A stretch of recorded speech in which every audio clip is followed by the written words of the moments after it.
तो सच में ये लोकेशन बहुत बहुत ज़्यादा खूबसूरत है।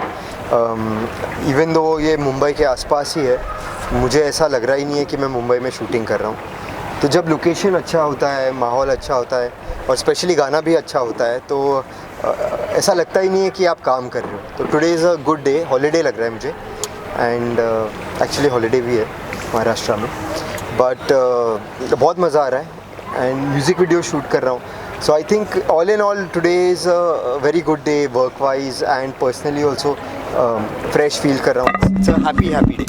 ये भी कहना चाहूँगा कि म्यूज़िक वीडियो मार्केट काफ़ी बड़ा हो चुका है, मतलब 90s के बाद अभी फिर से हो रहा है और काफ़ी अपॉर्चुनिटीज़ मिलते हैं। तो क्या कहना चाहेंगे इस मार्केट के बारे में, पर्टिकुलरली कितना ज़्यादा you get an opportunity working in? I think क्या हो गया है कि अभी डिजिटल और OTT प्लेटफॉर्म्स इतने बढ़ गए हैं कि म्यूज़िक वीडियोज़ का भी एक नया दौर आ गया है।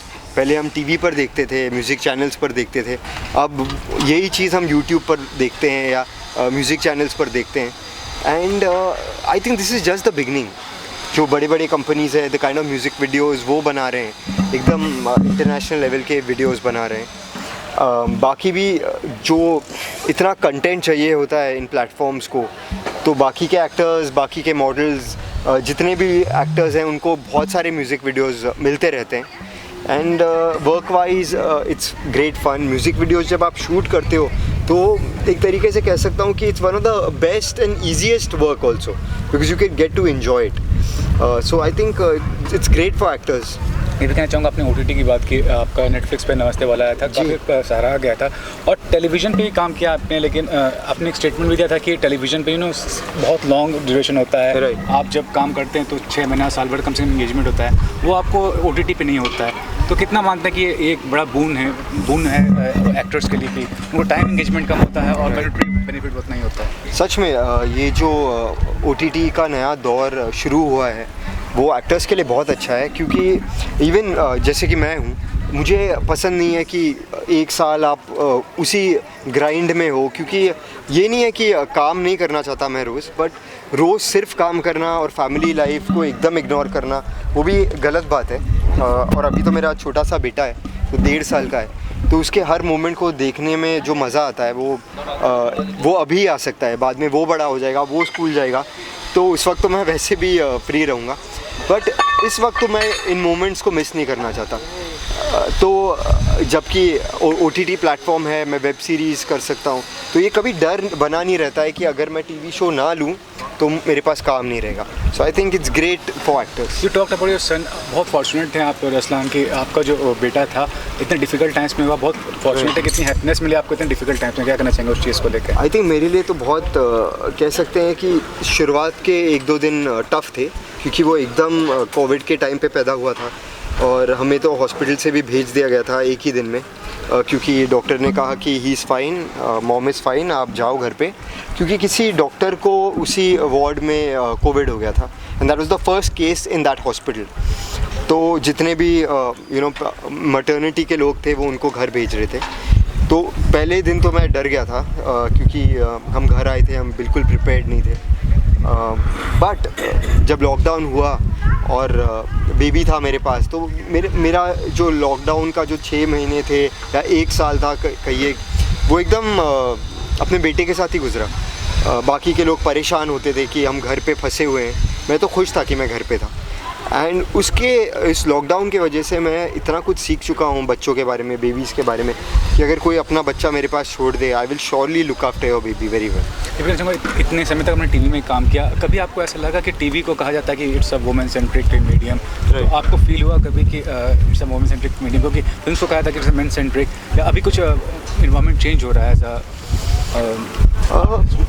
मुझे ऐसा लगता है कि शोज़ अलग अलग किस्म के बनते हैं, तो जिन शोज़ में मैंने काम किया है वो नेसेसरली वुमेन सेंट्रिक नहीं थे, या वो फैमिली ड्रामास टिपिकल नहीं थे, वो रोमांटिक शोज़ थे, तो लड़का और लड़की दोनों ज़रूरी होते हैं।